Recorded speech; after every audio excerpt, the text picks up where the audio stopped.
Hello, this is Alex Calvo Garcia. You're listening to the Iron Hour podcast. Hello, and thanks for tuning in to the Iron Hour podcast. Before we get started, can I just address a few rumours, a few wild rumours being circulated by BBC Radio Humberside's Ollie Turner? So it's Barra here, still the one and only host of the Iron Hour podcast. When he had a week off from hosting duties, and I heard on Humberside earlier that I've been demoted to just a panelist. So let's clear that one up. Thank you to our sponsors, Best Blank Wholesale, and welcome to today's panelists. First of all, Marco Poliga. Marco, you're looking forward to a sporting weekend ahead, football and the boxing? Yeah, I'm excited. I feel like I'm going to be a bit outshone today because we've got Scunny's main man on the pod. But yeah, no, I'm looking forward to the game and seeing Gemma boxing on Saturday. And I'm looking forward to it. Don't give the farm away yet. People will be thinking, who is it? Gareth joining us today as well, obviously absent from vlog duties against Buxton on Saturday. Are you back for this week? I am. I'm back. No driving trains. Happy days. And can I just go back to Marco there, saying the main man's on the pod? Scunny's main man. I'm only on it every other week, so don't worry about that. Okay. Well, it's not you, Gaz. It's our very special guest today. A man who's made a living out of shithousery, terrorising goalkeepers. It's Mr Danny Waterbottle Whitehall. How are you doing? Very well, thank you. What a lovely introduction that was. Not at all rehearsed, not scripted, not written down. Do you believe me? Entirely believe it. I was a bit worried about when you said about the boxing. I was thinking I was missing some. You have to enlighten me there. Is that someone local? Is it, or what's going on? Yeah, local lass, Gemma Richardson, Commonwealth silver medalist, and she's making a pro debut in Bolton on Saturday. So me and Marco, sorry mate, we're only making the first 65, 70 minutes, and then we're dipping straight over on the M62. Gareth's doing both, but he's going to do the full game. Maybe, depending. Yeah. So if we're winning. yeah. So maybe have a word with the lads, Danny, if you can. Yeah, hopefully it'll be over by 65, 70. You can all get off. So I don't want to do a full shebang of your journey, but just talk to us briefly about how you came to become a professional footballer, because it's every kid's dream, isn't it? How did it actually happen for you? Yes, I've always kind of been involved with football, and you guys probably maybe still a little bit young to remember my dad, but my dad played a few games down at Glanford Park for Rochdale, Oldham, those kind of teams. Those was his two main ones. So from a young age, I was being mascot and going to the games early, and then when he was a physio as well, he carried on doing a bit of physio work after he played. So I probably remember it more hanging around. Obviously, with the physios, I have to be there at 12 o'clock on a game day. So kind of, I was able to take one mate each time. So I used to take a mate with me, and just being in and around the whole football environment from an early age. And not that it was ever forced on me or anything like that. I just loved it, and it was what I would look forward to on a Saturday. And at the same time, I was playing for Liverpool from the age of 8 up until about 16. So doing that 3 or 4 times a week, which was amazing. And then didn't get a scholarship when they hand those out as a schoolboy. Moved to Rochdale. So there was a bit of excitement there, kind of after my dad played for him and whatnot, and it got a little bit of attention at the time. And I started quite well, and I did quite well in my 2 years there. Just missed out on a pro contract, and it was actually Keith Hill who was in charge of Rochdale first team at the time. So he was the one who broke and shattered all my dreams of becoming a professional footballer at that point, at the age of 17, 18. And that's when I went out to America. He was completely right not to give me a pro deal at that age. I was still as skinny as you are now, Barra. There was no way I was able to play men's football at that point. So it was a good decision for me, I think, but it led me to what I feel is the best decision of my life, and that was going out to America for 4 years, getting a marketing degree, getting a bit bulkier, and then meeting my wife who has moved over to me over here now. And we said that the time I'd give football a go, and it was during COVID actually, before my first year was the COVID year. So we said we'll give football a go with see if we can make something of that. And then she moved over after I'd played 7 or 8 months before the COVID hit with Maidenhead, done quite well, and then moved up to Kilmarnock. Didn't quite go to plan up there, down to Eastleigh, and now here it's come for. That's kind of my journey. So I've just got a couple of things. Obviously, first off, obviously he was at Liverpool till 16. When you didn't get that scholarship, how did that sort of really knock you back? Did you think you was ever going to be a professional footballer after that, or sort of what mentality did you have after that? It was kind of like the first kind of no that I've had, because I've done 8 years there. It was like, just felt like it was like going to progress or whatnot, but obviously you got to a stage where it wasn't quite good enough for it. And they went with players, and it was at the time where they were kind of starting to pay for players. So it was, I don't know if you remember Jerome Sinclair, who became the youngest ever player at Liverpool at the time when he did play. He was kind of the one that was chosen instead of me or over me, and it was kind of like, right, we've got him now. So thanks for the past 8 years off. You can move on. So it probably was quite tough at the time, but still wanted to play football, and I actually really enjoyed my time at Rochdale. It probably made me grow up a lot more than it did at Liverpool, from living away from home and longer days and cleaning first team boots and scrubbing change rooms and all that. So it was an eye opener, but at the same time it was brilliant, and made some good friends while I was there as well. Nice. So when you were in America and you played college football and broke a load of records, what was it, 93 goals in 75 appearances or something? Yeah, it should have been 94 as well. There was one that went down as an own goal that was definitely my goal, but not Gone the other way this season, though, hasn't it? Yeah, I think I've got that one back, didn't I? Yeah. But back in America, you played for, was it Chattanooga? And my favourite name ever, Bug Eaters. I always get asked about that one. I think every time I've ever scored, and Jeff Stelling's been on Sky Sports Soccer Saturday, whatever it is, he loves shouting that one out. You know what? I didn't play. That was probably the team I played least for. It was a really new team, and I think they might have folded since then, or they don't play anymore. But literally, they're only around for 2 seasons. But it was local to where my wife lived and where she stayed, so it was ideal for me to stay out in the summer, work in the gym, and play for them at the same time. So I did score a few goals for them, to be fair, but yeah, that was probably the least team I played for. And then you mentioned Chattanooga, who I played a summer for. That was fantastic down in Tennessee. Had a good summer there. And then the other one, Hastings College, was the main reason I was out there, and that was where I did my university degree, and like you say, scored all them goals and broke a lot of records. National champion, national player of the year. Nice. You've played with players of high caliber. Obviously playing with players of high caliber now, but in terms of ex-players, who stands out, and kind of any funny stories? I can see there's a twinkle in your eye. I was laughing at you saying I still play with good players. I can't think of any of them. Not even Mr. Roberts. Surely he's got. No, yeah, he's pretty tidy, to be fair to me. Makes everyone else look half decent. Yeah, no, he's a good player. Best players I've played with, probably.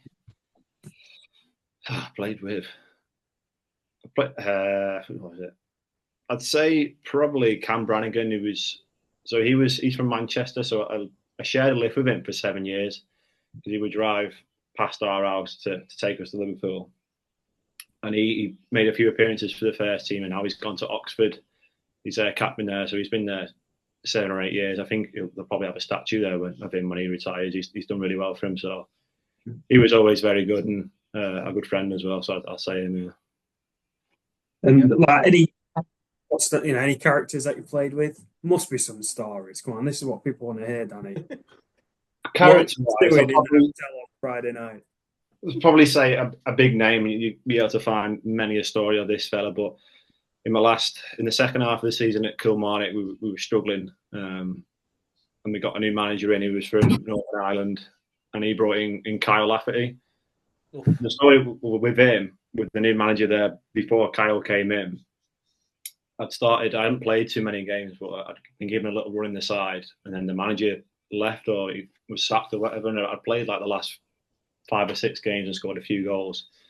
So when the new manager came in, one of the first few days, I went into his office and was like, "Oh, I'm Danny, whatever. I know you don't really know me or whatnot, but I've been been playing the last few games and I've scored a few goals and whatnot, and I'm feeling good.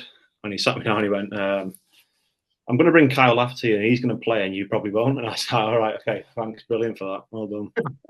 But to be fair, Kyle was a really good guy, and he did score quite a few goals for Kilmarnock towards the end of the season. But the manager, you've probably seen the stories about quite controversial kind of fella. But the gaffer said, a few of the lads were playing golf up there, and he was saying, right, he said, rubbish, we're not getting any results. You can't play golf, golf's banned. So I think about 10 minutes after he put that in the group chat or told us, Kyle put a video in our players group chat of him smashing golf balls around the golf course, saying, you can't stop me playing golf, F this, F that. So that was quite funny, and kind of one that sticks with me. Obviously, that's early days in your career, obviously being up in Scotland and everything. So back now at Scunny, obviously we're in a good position in the league. Look like we could maybe do it. What's the current sort of form? With the current form, what's the changing room like at the minute? Like, what's the vibe? Do they do it with a belief and how we're doing? Yeah, absolutely. I mean, it's crunch time now. We've got our aims and goals and things that we set out at the start of the season, and we're trying to tick them off as we go along. So, not made defeats. I think it's one since November and 10 unbeaten or whatever it is that we're on at the minute. So yeah, we're in a good place, and there's healthy competition amongst the lads, and you can see now that obviously Carlton's grabbed a few recently. Becky's been on the score sheet, so I think we'll be all right. Yeah. Nice. So in the current team, obviously, when you're training, who's the best trainer? Who's up for it, and the worst? Who's like most to shy away? The best, I'd probably. In fact, I'll flip this on you. Who do you think the best trainers would be, just from the outside and looking at them? Boise? Yeah, I bet Boise's a good trainer. Boise's up there, I reckon. I think Scales. I'll chuck one in there. I reckon, yeah, Scales will be up there. I reckon young lad Finn Abraham, I bet he grafts. I bet he puts it in. Yeah, so Finn shares a lift with me. So he is quite hard working, and he does quite a bit of gym. He loves the gym as well, so he probably is up there. He's probably still trying to impress the gaffer though, isn't he? He's got half an eye on. So I'm still here, gaffs. But I will say about him, he gets in the rondo boxes, where they have like the piggy in the middle. The worst two gets voted over. He transfers a lot. Does, yeah. I don't know if that's because he's young and people just vote for him, but he does flip and flop quite a few times between boxes. He bagged on Tuesday night, He texts us about an hour after the game saying, I was at the game, mate. It was a tidy finish. Yeah. What was the goal like? Well, he's ghosted. It was not a centre-back's finish because he's ghosted in like a full-back, mate. He's like, and also for defending set pieces, he's like not one to attack the ball. He like blocks the run. I think he's playing in the wrong position. I think he's a full-back, Danny. You reckon? I do, mate. We could do it one of them. I think he says the right of a back five. So as in, there you go then. I think that would be his preferred position. But yeah, going back to the other two, Scalesy just runs around trying to make people in training all the time. And to be fair, he has done Will Evans, and more recently that Joe Rowley rather dirty with a few nutmegs. And then probably Boise will surprise you. Is he a bit lazy? He's got a few skills in the locker, Boise. No, I've seen him. Yeah, I can see that. He likes some Maradona and a little flip flop. So yeah. But in terms of best trainer, I'd probably put Kells up there. Yeah. Michael Kelly. Yeah, I'd probably say he's probably best trainer. Who's worse? And then the worst. That's it. Can I say who I think it might be? I bet Roberts is a poor trainer. He was going to be my choice. Yeah, he's still got moments of magic. He'll stand on the right hand side, just waiting for the ball to come to him, barely moving. But then when he gets it, he'll cut inside and smash it in top goal. And you go, what? Fair enough. You keep doing that, and we'll be all right. He's a bit good, isn't he? I can't deny that on Cal, but he's also. It's not like he F's it off. He's still. Yeah, of course it is. He's still on it. Yeah. What's Clunan like in training? Because I bet he's like clapping everyone all the time, just constantly. Cheerleading. Hype man. That's what I see Cloonan as. Yeah, he's like the dad, isn't he? He's always first there. Me and him are always first in, but he's always first in. He's always reminding people what to do and when to do it and what needs to be doing and all this stuff. So he's a fantastic captain. I will give him that. He's a very, very good captain and keeps you on the straight and narrow for sure. Is he quite intelligent then? Because he gives that aura, and obviously with it being an accountant, I mean, I'm half tempted to say he's chucking his name about for when his career ends. I can do your books, lads. Yeah, I think he fancies himself as most intelligent. He like in terms of the accountancy stuff and all that kind of. If you've got any questions on trying to avoid tax, he's your man to go to. But even the way he dresses and stuff like that, I think he likes coming across as the intelligent sort of Kingsland fella. You know what I mean? Yeah, I bet he loves a cocktail, doesn't he? Mm. Yeah, and he's always got his boring chicken and rice boxes as well. If you ever see him, leave it out, mate. I love that because it's exactly what I expected from him. One of them. If we go up there, Marco, everyone's there with the champagne and he's there going, "Tom Collins, please." He's making notes on what everyone owes at the bar. I love that. So I'm going to bring it down a bit, but pretty much, obviously, we heard on Humberside earlier, but we're just on yourself, so we're not putting a date on it, just how you're feeling. Just where you're at, really. Can we expect to see you shortly, or is it longer than you thought? It's probably, I think when I first did it, they said kind of a high grade 2 injury. So the quote at the time was 4 to 6 weeks. I think it's looking more towards the 6 week when it was the 4 weeks. I've had that injection that you alluded to there, so hopefully that can kickstart it again. But I mean, functional movement wise, I've straight lines all good and been able to go on the rower and the bike and keep fit and whatnot. It's just any kind of too much pressure on it or twisting and turning it's still a bit sensitive, but hopefully will start to go away relatively soon. Yeah, so like obviously what's more annoying is that I remember it well, he did it doing a tackle at the halfway line. I'm like, what the hell's he doing? I blame Kean. Kean lost his man from the throw in. If you watch it, if you record it about 10 seconds back, Kean's man pulls off him slightly, bounces it back to him, and it comes out the other way. And that's when I have to forward making a tackle on the halfway line. What's the point of that? Eh? It won the pitch then. So no, I couldn't blame the pitch for that one. So currently, obviously, you can still obviously do it. You're still quite mobile. What's a day-to-day look like at the minute? Are you still going into the club regularly? Are you still there most days, seeing all the lads around the team? Yeah, I'm still going every morning. Still 8:30 till about 9:15. Still battering everyone at darts. Still doing that. But yeah, just a lot of gym work and rehabilitation stuff. But yeah, it's relatively normal in terms of day-to-day stuff. Just not out on the pitch with the lads yet. So you've scored many a goal. Which is your most memorable? I was speaking with the missus just now a minute ago, trying to think what it was. Not that we've rehearsed or I knew what any of these questions were my way. No, but I've seen a goal. That's all. I was wondering if it's the one I've seen. Which one's the one you've seen? The Chattanooga. You know what? I didn't even think about that one. You know. Well, it's a good one. I love that Gareth's watching Chattanooga highlights on YouTube. Well, you know. Any way you can clip that in to this segment, that'll be fantastic because I'll clip it in. It's a ridiculous goal, isn't it? Yeah. We're gonna score on you.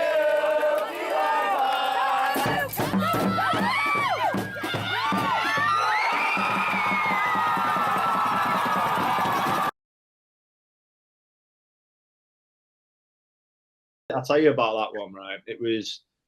That goal was scored in about the 43rd minute or something like that. And I was playing, get on this, I was playing in front three on the left. Mm-hmm. So I was up there, cutting inside, doing my thing. And it was in the middle of summer in Tennessee. And it was red hot. And I couldn't be bothered running back. And the ball was slightly behind me. So I just thought, if I just boot this and someone's going to be behind me, and I'll kick someone and give a foul away and get a breather or something like that, and it will go flying. And somehow it's gone behind and it's looped in. You'd have to try and clip it up. And it's looped in, and it was That is possibly my best goal, actually. Yeah. Yeah. I was going to say Maidstone away for Eastleigh, where the keepers kicked it and have kept it up and volleyed it in. Yeah. So that was probably my favourite one. But then also the halfway line one. I mean, just so many fantastic goals to pick from. It's hard to pick one, isn't it? I'll definitely clip that goal in because I'm still in awe. Two things: Gareth looking at Chattanooga highlights on YouTube. Do these things. And two, what's even more, I can't imagine Danny at left wing. I think it was the first and last time I played there. Is that why Robert's performance has been so high this season? You're going, hey, listen. Yeah, I showed him the clips from that game, actually. Yeah. You out. Exactly right, yeah. Looking at the squad then, obviously there are some characters, right? We talked about, good trainers, bad trainers. Let's who's the worst dressed? Who's got some honking fashion sense? I will say this year I feel like the fashion sense has gone up a notch in terms of people giving it a little bit more effort. I've seen a lot more jeans and cargo pants around these days. Probably say Fitzy comes in with a few questionable things, and he's always trying to flog stuff as well, like his tracksuits and shoes and stuff like this. He's not quite sure what's going on with that. It's not him, it's Kelly with his insurance. Exactly. Yeah. Well, Becky now as well. He does finance, doesn't he? Well, yeah, if I had to pick one, I'd say Fitzy. Yeah. Or best or worst? Worst. Fitzy's worst. And best? Best dressed. Don't say the gaffer. Don't be that guy. I'd go. Although I've just said about Clunes' gear, it's nice and yeah, I'd say Clunes. He's always kind of got. You won't see him in a pair of joggers or anything like that. He's nice pants and a few nice jumpers he's got. Yeah, he's a proper grown up in Clune, and I love it. That's exactly what he is. Yeah. So obviously, you had your best goal. What's the overall? Obviously, played for a lot of teams, a lot of big games. Is there a game that stands out as like you in particular, your best game, one that stands out, whether it be in a goal or a specific win at a club, or is there anything that stands out? One of my favourite games was actually in America. It probably wasn't. It was only a pre-season friendly, but it was for Chattanooga, and it was what would it have been 2016 or 17. It was Atlanta United's first ever game. God. So it was a pre-season one for them. It was kind of they just had a load of marquee signings in terms of for their new start-up team. So they had Ken Wynne-Jones in there. Brad Guzan was in goal. Almiron. He's gone back. Yeah, he's gone back there now, hasn't he? He was playing and knocking about, and a few more. I think I can't quite remember them now, but that was my first game for Chattanooga as well. There was 18,000 there, so that was probably pretty memorable. In terms of my best game, it was probably as a sub when I was at Eastleigh. Came on, we were 1-0 down at Southend, scored from the halfway line, won a free kick, and then scored that in the 94th minute as well. So that was 2-1, 2 goals off the bench. That was quite nice. Did you get a start the next game? Yeah, I was only on the bench because I got one of those retrospective red cards. Yeah, I'd missed the 3 games before it, so the gaffer was like, "Well, I can't put you straight back in, so you're going to be on the bench here." I was like, "Yeah, no problem. I'll just come on and score 2 goals. No worries." So, when you're playing football, what is the best chant you've heard? Whether it's for yourself or somebody else? Because going back to that, you can tell me, but I'll mention the Chattanooga game again. Yeah, there's some good chances out there. That was the keyline pie goalkeeper one. Yeah, so with that one, they had whatever colour the goalkeeper was playing in. Keyline pie. I imagine he was in some kind of fluorescent greeny yellow kind of colour, whatever it was.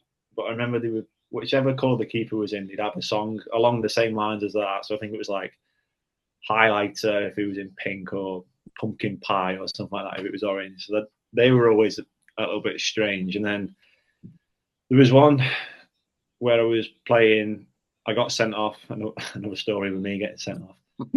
I got sent off for Chattanooga, and later on after they were singing some song about it was to a Taylor Swift song. Like, I can't remember what the Taylor Swift song was, but it was like, he was going, "This is our Whitehall, our only Whitehall, kicking Nashville." Because I got sent off for a stamp on this fella, and it was like kind of, and the song was, "Here's our Whitehall, our only Whitehall, stamping on Nashville's balls," and all this. So that was probably the best one. Well, that was quite nice as well, because it was kind of a funny but decent song at the same time. So yeah.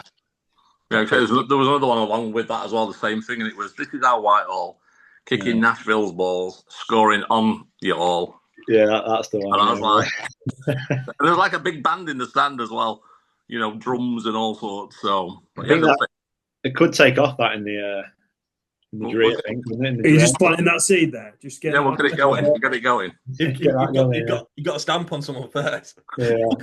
No, Marco, don't tell him that. But it is brilliant when they do sing it. You don't get tired of people singing your song and whatnot, and it's hard to, when it's in the middle of the game and you're playing, you hear it. It's hard to not turn around and like, cheers. But I always try and give it a little clap at some point when I can without. So that brings us on obviously nicely to obviously the stamp and everything. Is there ever a player you've sort of came across where you think like, oh, I don't really fancy that? Is there someone who's thought he's maybe a bit of a bigger shithouse than me, or you wouldn't cross him? Who's like the nastiest player you've faced? Nah, not really. I don't think it's football violent or not violent. Football violence. Football violence. Football. It's the headline of the podcast, Marco. You've got that now. But the football nastiness and that kind of pinching and pushing and all that. For me, I'd still, whatever happens, I'd shake your hand after 90 minutes, 95 minutes, and that's fine by me. I mean, I've played against Boise a few times. They don't come much bigger and scarier and smellier than him. So I've probably mixed up with him a few times and try and put myself about against him, and you won't come much bigger and much harder than that, will you? How often does he mention about him being 2-time national boxing champion? Every day. It's the first thing he says when he comes in every day. I just say to him, "Listen, Boise, I've played against you. I played against Boise twice and I scored 3 times." How's your boxing now, mate? Yeah, that's not good for us, though, is it, going forward? Yeah, it's really true. Obviously, we spoke about your shithousery. To be fair, it's something we've not really seen at Scunthorpe in a few years, and something we've definitely been lacking. Like, I remember one game picking out with Millwall in the playoffs, and I think we had Morrison, and he really just gave our young defenders. I think it was it Canavan at the time, and possibly even Burgess, who was obviously. It was Murray Wallace actually played centre back. Well, Wallace was left back, annoyingly. I can't remember centre half, but yeah, and he just fully took it for a ride, and I can just imagine you doing that to 2 young centre halves and having my pants down every day, in a good way. But yeah, so obviously the shithousery, we've got to mention it. It'll probably be on the picture of a podcast. The water bottle and how that started and what brought that on.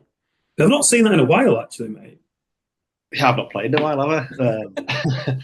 No, I think it probably started easily in terms of it would have been where, if you've seen it, where the keepers are trying to waste time and they go to the goal and grab the towel and have a drink and all this rubbish. So I think it was at Eastleigh when we were probably getting beat or drawn or something, and I've gone up and just had a drink and emptied the bottle so that he kind of threw it away so he couldn't do it. And it's just kind of whenever I've been in the goal and had a drink from there, I've just done it. It's just to get under the skin a little bit, or to try and get one up on them. And I've kind of said to Fitzy with his towel in the goal as well. I said, don't put it in the goal, put it at the side of the goal. If it's in the goal, someone will take it, and if it's in the goal, it's something for me to aim at as well. Because usually they took it inside the net on the corner or in the side of the goal. And if I've got a penalty or I've got something like that, I just go, there you go, I'll just smash it at that and it'll go in. So I think if it's at the side or even around the back of the goal, it's slightly different. But now, whenever I get near the goal, I've got, like, if it's the away end with the Scunthorpe fans or at the Dree, it's like, oh, Danny, there's the water bottle. So it's almost like I'm obliged to do it now, kind of thing. I love that. So how does being at Scunthorpe rank with being at other clubs? How do you feel? Probably especially last year, a lot more going on than there has been at any other club that I've been to or been behind. And I think with the America clubs, you don't kind of get the passion as much as you do with the football fans over here. Obviously, football fans over here, football is everything, whereas in America it's probably about the 4th, 5th most followed sport. So that's slightly different. I've learned a lot about my mum, a lot about my wife from away fans. Your mum's very nice, by the way. Oh yeah, she was on your vlog once. Yeah, she was. She loved it. Yeah. Can I say Marco is the worst? I've seen him shout some horrendous things when other players are taking penalties. Worse than you could possibly imagine, Danny.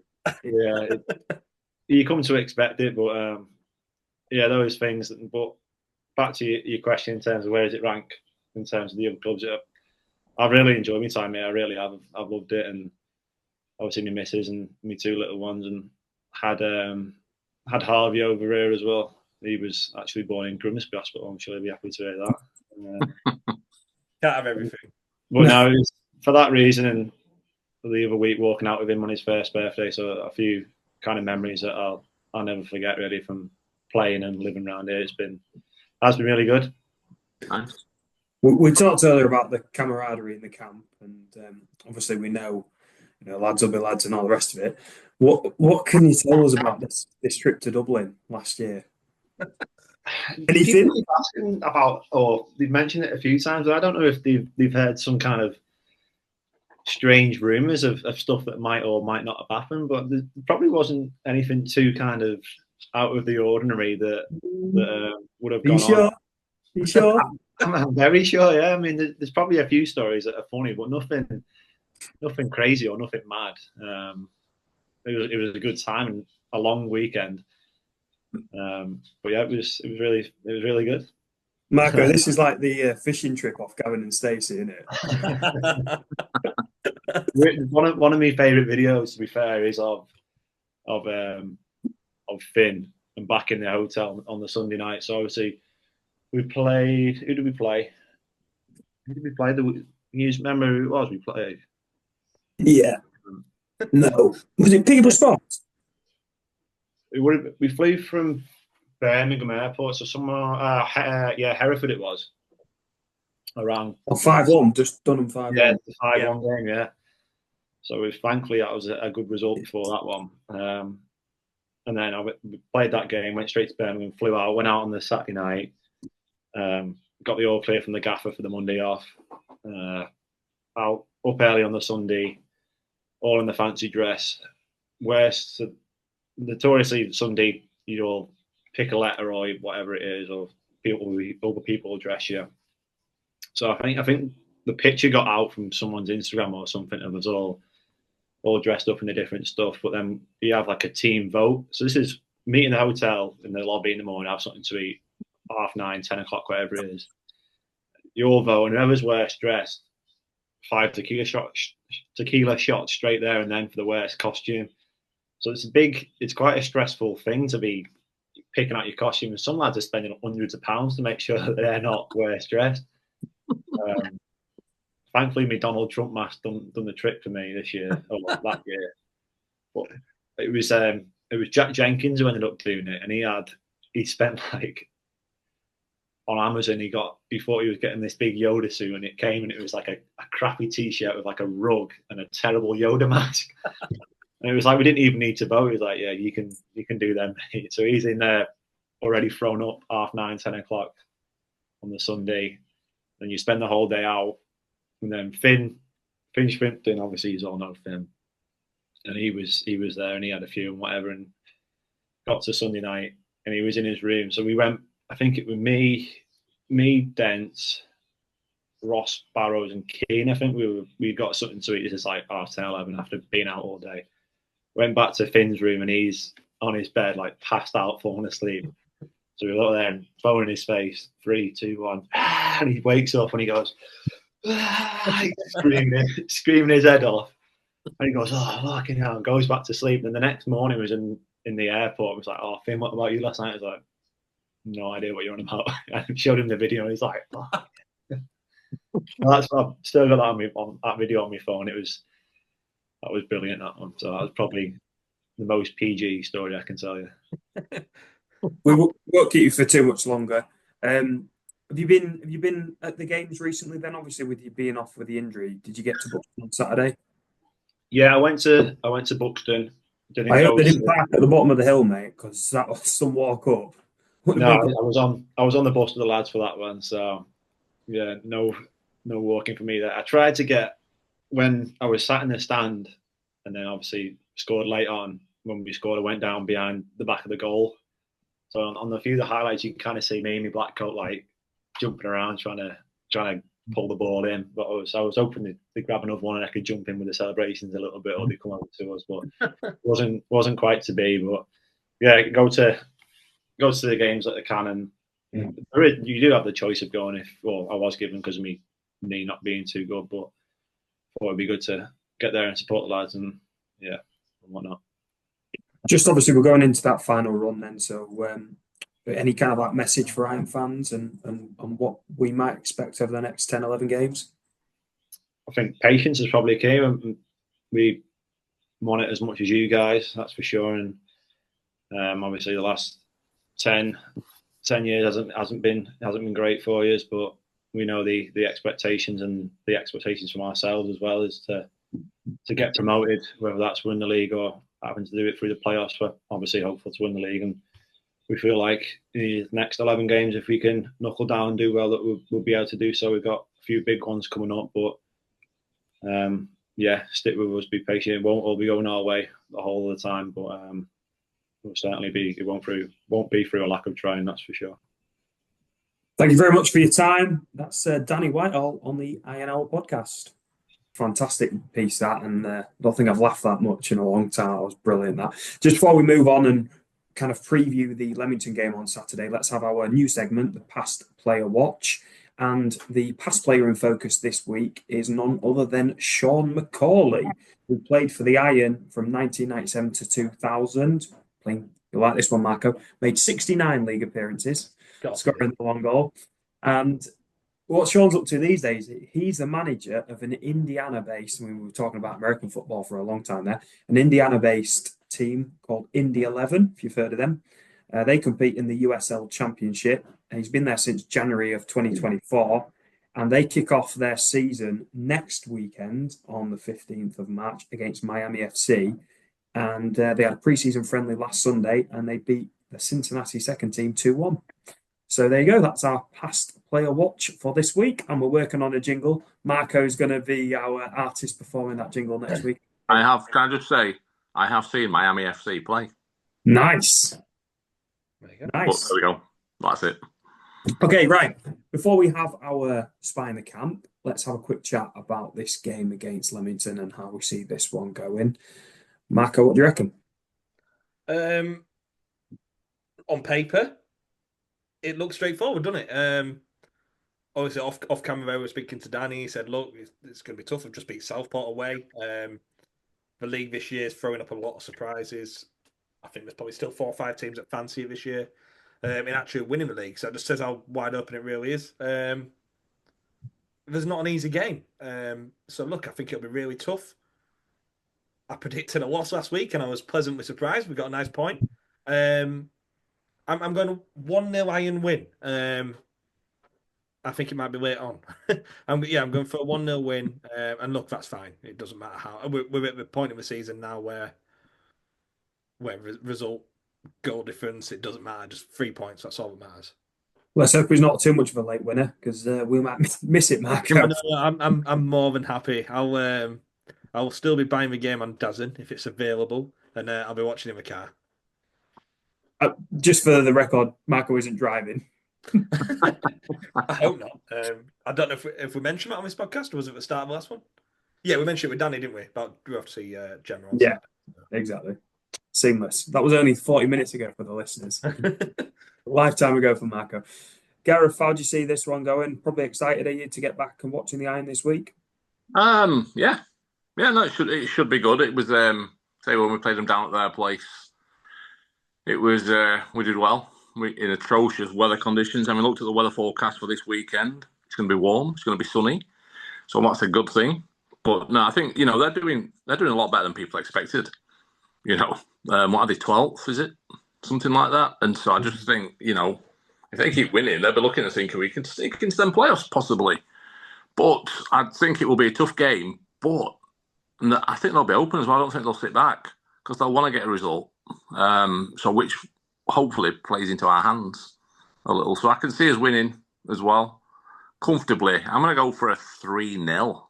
Oh, I know it's maybe a bit extravagant, but I just feel that I say it all the time. We should have too much for teams.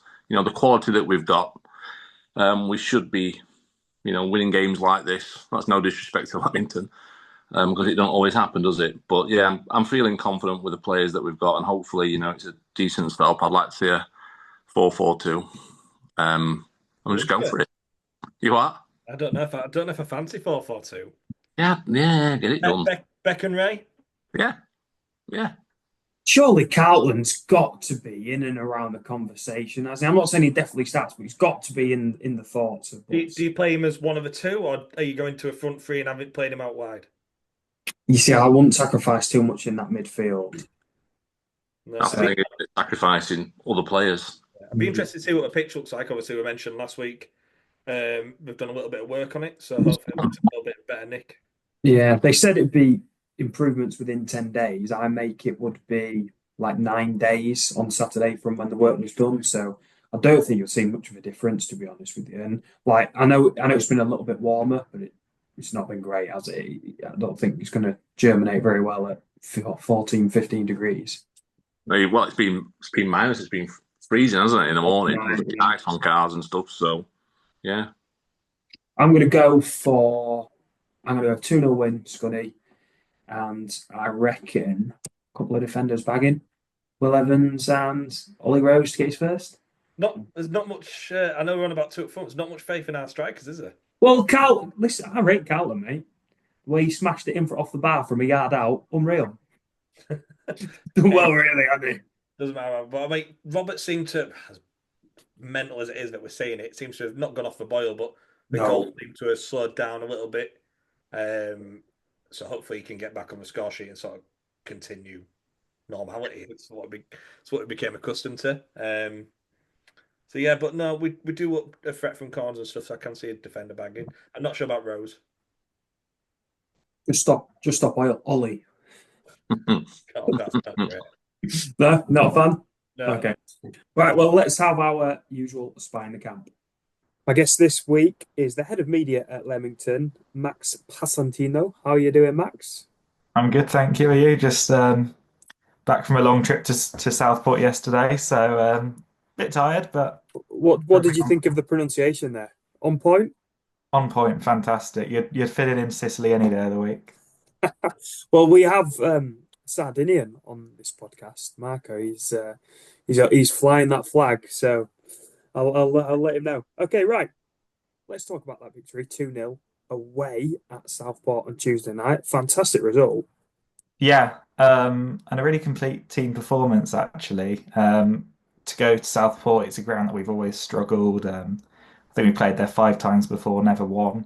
So Jim Bentley, good side, good manager. So to go there, basically nullify everything that Southport threw at us and then scored 2 quite good goals. It was entertaining, and that makes it 3 away wins for the season now, which is more than we've got in both of our last 2 seasons in the North. So we'll take it. And one of those goal scorers was Henry Landers. Now he's popped up now with 9 goals this season. How impressive has he been? Yeah, really good. We signed him at the start of last season, so when we were in the Southern League Central from Banbury. And he stepped up then. He formed a great relationship with Callie Stewart, who's now moved on to Shrewsbury Town. But he's really stepped up this season in the National League North. You can see he's got that hunger, that desire to playing off the wing, not just with goals, but with assists as well. And even in the absence of Callie, we're still scoring goals, which we thought would be a worry. As you say, leading goal scorer he was with 14 goals in 23 games and then made that move to Shrewsbury. Was that a difficult one, a big gap to fill? Yes, it always would be. But we as a club wouldn't dare want to step in anyone's way. We've had plenty of players moving on to the Football League, to full-time football in recent years, and Callie's probably one of the best that we've had to move on. Being a Leamington lad, Leamington fan, his dad was there on Saturday supporting us, so it's probably one of the nicest ones we've moved on. And it'll be brilliant when he starts scoring for Shrewsbury. But we've got players in, we've had strikers covering the position, and we've scored goals since he left. This season, obviously, it's on the back of a promotion season. Maybe you didn't know what to expect, but you find yourself 16 points above the relegation zone. You must be quite happy with the way it's gone so far. Yeah, I think what sets us apart from the different promoted sides, so you had Needham, who won our league last season. We were never expected to go up, especially when put against Telford in the playoff final at the Bucks Head. And then you had Marine and Radcliffe from the Northern Prem. I think our experience in the National League North, so we did 6 seasons before last season. We bounced straight back up. We did 2 seasons before then. So about a third of our squad at the start of the season had played for us in the North before. So I think that's kind of given us the edge. We know what to expect. We know win your home games, take your aways as they come, and you should be fine. The last time we met in November, obviously, Scunthorpe United came up 2-0 winners that day. And really, it was the start of the turnaround for us because we've lost just one league game since then in the 18 matches. And by contrast, we'd only picked 1 point up in 3 games going into that one. So for us, it was kind of a sliding doors moment. How did Leamington see that day? Well, I think we did feel a bit hard done by. I won't mention the penalty incidents. Stonewall penalty. I think one of them was given about 10 yards outside the box. Stonewall penalty. But no, with a straight face. But no, it was during a really weird period of games we had. So we lost 6 on the bounce, and if you lose 6 on the bounce, anyone would expect you to just go straight, absolute collapse. But yeah. Reacted really well, especially considering we were losing to teams that we probably shouldn't have lost to. We had a Radcliffe loss in there, but we bounced back and we've built a little bit of momentum. I think it's 1 loss in the last 8 for us now. Some are draws, but you'll take what you can take in the National League North when you're a club of our size. I'm sure you will. I mean, let's just talk briefly about the manager, Paul Holleran. He's been there since 2009. I think he's the longest serving manager in non-league football. And of course, he had his difficulties with his battle with prostate cancer and the surgery that he underwent last year, I think it was. What's he like in and around the place? Because a manager that's taken you from this point to that point, he's been part of the journey. I'm sure he's loved by the fans. Yeah, we'll never get another Paul Holleran. He celebrated his 750th game the other week against Chorley. So this weekend will be his 752nd, and you'll never get another Paul Holleran at the club, not just for what he does on the pitch, how he is with players off the pitch. He'll help any player, he'll help former players, people who've stayed at us and played 5 games, he'll still be in contact with them. And what he's done to foster this community, this sense of community around the club, and really put Leamington FC at the heart of Royal Leamington Spa. We are immensely lucky to have him. He said in his speech after the game the other day that there's probably not 750 more to go, but he'll keep on going for as long as he can. It's just testament to the man. He's a fantastic manager. 3 promotions kind of says it all. So yeah, we're very lucky to have him. One of the best managers in non-league. No, I think he is one of the best managers in non-league, and as you say, he's taken you to this point, and I'm sure he'll get to 1,000 games at least. Looking ahead then to Saturday's fixture, how do you see this one going? What's your score prediction? I never do score predictions. I did a score prediction for the playoff final and said 6-0 to Telford on BBC Shropshire, but I won't go there this game. But no, it'll be an interesting game. I think, well, obviously teams on their first trip to Scunthorpe. Well, it's our first trip since the 60s. We are unbeaten in Scunthorpe in our 3 games we've played against your reserves in the Midland League before. But no, it will be an interesting game. Obviously, both on good form, so it'll be interesting. We'll have a loud away following. We'll have a load of flags. So I think whatever comes, it will be a good occasion for us, good occasion for the club, getting to And play a club like Scunthorpe away. yeah, and finally, then it's looking very much like you're kind of safe for this season. What will be the prospects for next season? Same again, mid-table. Yeah, same again. Build. We're down there in budget. We know that we've got one of, if not the smallest budgets in the league. So once again, that's testament to the manager, testament to the squad that he's built, the togetherness in the change room, because we haven't got a big squad. We've lost players. We've had to bring in a couple on loan. They've got injured. So it's an absolute testament to the gaffer, and just keep doing what we're doing, really. It seems like it's the way forwards. We've got the experience in the league, so I think we can just keep on doing what we're doing and stay in the National League North. Okay, well, that's it for this episode of the INL podcast. Once again, a huge thank you to our sponsors, Best Blank Wholesale. Is it Best Blanks or Best Blank? Because I think I get it wrong every week. You do get it wrong every week, and I just let it ride. It's Best Blanks with an S. Best Blanks Wholesale. A lot of S's, too many S's for me there. Like I've got a mouthful of oranges or something. I'm glad you said oranges. Well, Best Blanks Wholesale, our sponsors. And also, if you are about in Scunny on Friday night, tonight, Friday night, head over to Shadowbridge Brewery, where you'll see our very own Marco Poliga with his pizza van. You tell us a bit about that event, Marco. So it's a new brewery in Scunthorpe. Obviously, we make all brewed on site. It's a new venue, so it's not fully running yet, but they do have their license now, so there will be beer, which is very important in a brewery. We'll be there serving up some ridiculous pizza. And look, if you come to see me, say you've heard it on the podcast, say you've seen us on the podcast, enjoyed this one, I will throw in a free portion of whatever you want.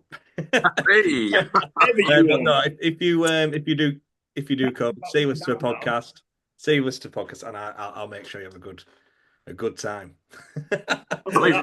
That's in my ear now. What about going? Oh yeah, well, that's what it takes. Barra's never came to see me with pizza, man. That's not true. That's not true.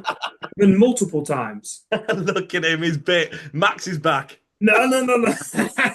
Pen in the air. That's not true, actually.